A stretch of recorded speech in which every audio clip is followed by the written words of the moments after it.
So today I'd like to talk about strong female role models, largely in the context of having come back from the Sakirita conference on Buddhist women in Kuching, Malaysia, but also just in general, because this has been really what got me into the Dharma, but also what got me into robes. Because it was Venerable Udon from Chandrakirti Meditation Center in New Zealand who ripened the seeds of monastic aspiration in me in 2013.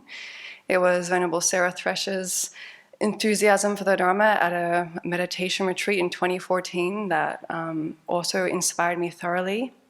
It was Venerable Udon who referred me to Venerable Chodron, her booklet on preparing for ordination, and then coming to visit here and seeing the power of the women here. And then that caused me to move halfway across the world to join and live in community. And then all of you here who inspire me every day with this vision of what I can become.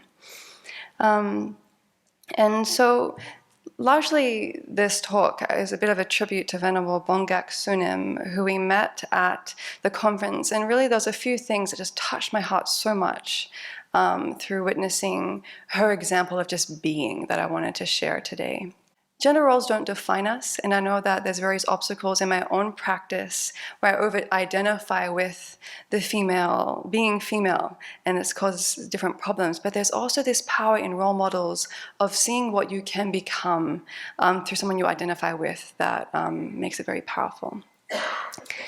And so Venerable Bongak Sunim, who was the previous head of the Korean Bhikshuni Association, we didn't know that we were sitting next to her for the first 3 days, but during the talks, she was right next to us and just very quiet and unassuming and giving us honeyed ginseng to eat and, making room on the table so that the two of us could have space and just so gentle, warm, and loving.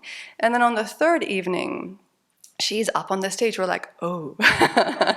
And she's giving the third keynote lecture on how to live life according to the Avatamsaka Sutra from her 40 years of study and practice of that sutra.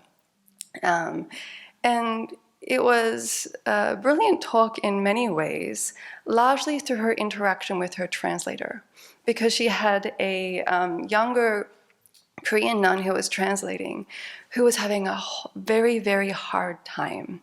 And there was Koreans, lay Koreans sitting around us who were watching and were just like, oh, just with the younger nun just having trouble, because I think she was quoting heavily from the scripture, which we know from Tibetan, word salad, cryptic, no grammar, just hard to translate fluently. And at one point, one of the ladies next to me translated what wasn't being translated, and the younger nun said, I have no recollection of what you just said, asking Venerable Bongak to basically repeat herself. And what was Venerable Bongak Sunim's response? She laughed, she rubbed the younger nun very lovingly on the back and apologized for giving her such a hard time. And then she just continued. I was like, wow. It was just this beautiful example of being unflappable. And then she decided to end the talk early, not because of the translator, but because the days were very, very long. There was the guided meditation, started at 6:30 in the morning, and it was full, and then the evening lectures went from 7 to 9 p.m., so we're kind of going from 6:30 a.m. to 9 p.m., and then the bus ride home, which... Yeah, so Venerable Bongak Sunim said, let's end an hour early so that people can go and rest. But she wasn't taking that initiative just from her own side. She was speaking down to Venerable Lekshe Somo, who was sitting in the crowd, saying, is that okay? Is that okay if I do this? Just this heartfelt deference to the organizers. She wasn't just doing what she wanted, but this careful way of checking. And this is the younger translator with Venerable Somo afterwards, kind of just this knowing look between them. And Venerable Bongak Sunim with Jet Sunma afterwards as well. But the moment that built on this and really touched me was during the cultural evening. Venerable Malia, who is a Dominican Catholic nun who apparently has been attending Sakirita for many years, she lives in Hawaii and has this close relationship with Venerable Kamalekshi Somo, one of the founders. And she did an interpretive dance for her elders. And afterwards, when I connected with her and thanked her for that, because it was incredibly moving, she said, yeah, she wanted to gift this to her elders because she didn't know how much longer they're going to be around. And you could feel her heart throughout the whole thing. And it was not a short dance. It was at least three to 5 minutes that she was there. And there was a song playing that I wouldn't know, but very soul and blues full. And what got me was that at the end, and I think the whole crowd was just captured by her respect that was being conveyed, and she explained her motivation before she started. And at the end, Venerable Bongak Sunim got up, grabbed a flower, and then presented it to her, and then proceeded to cradle her in her arms for a long time. And there was just so much going on in that moment because it was exactly what was needed to thank Venerable Malia for her vulnerability and that expression of gratitude.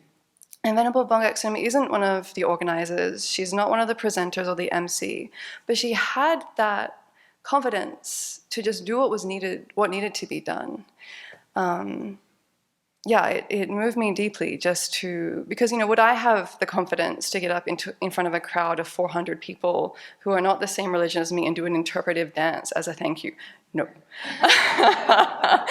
And also, would I have the confidence or the initiative to get up and express my gratitude like that spontaneously without being invited by the organizers or anything like that?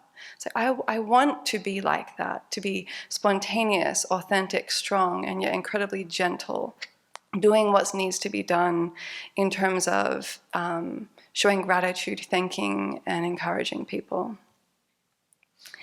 And there was many other inspiring moments throughout the trip in terms of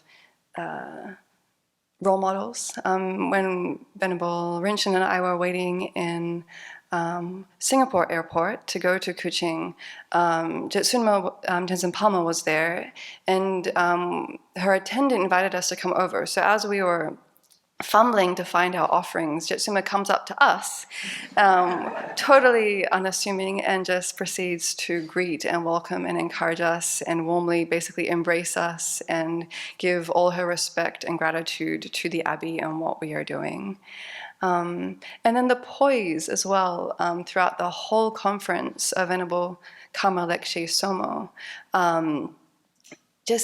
All the ceremonial aspects that were asked of her from the MCs. And, she had, the whole time at various points, she had to be helped with movement.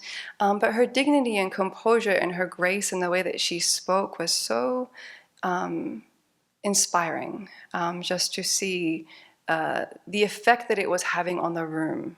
And to see, it was beautiful also to see so many people go up to both herself and Venerable Tenzin Palmo and bow at their feet and just express their gratitude of what these elders have made possible for the Bhikshuni Sangha. So this experience really showed me the power of admiration, to see others embody these qualities that uplifted and inspired my mind. That admiration of that then sparked the aspiration to cultivate that within myself. The humility, the gentleness, this strength as well to do what needs to be done. So that's just one snapshot into the conference that was important and moving for me, and hopefully I'll share at another point some of the talks and the content of the presentations that was there as well.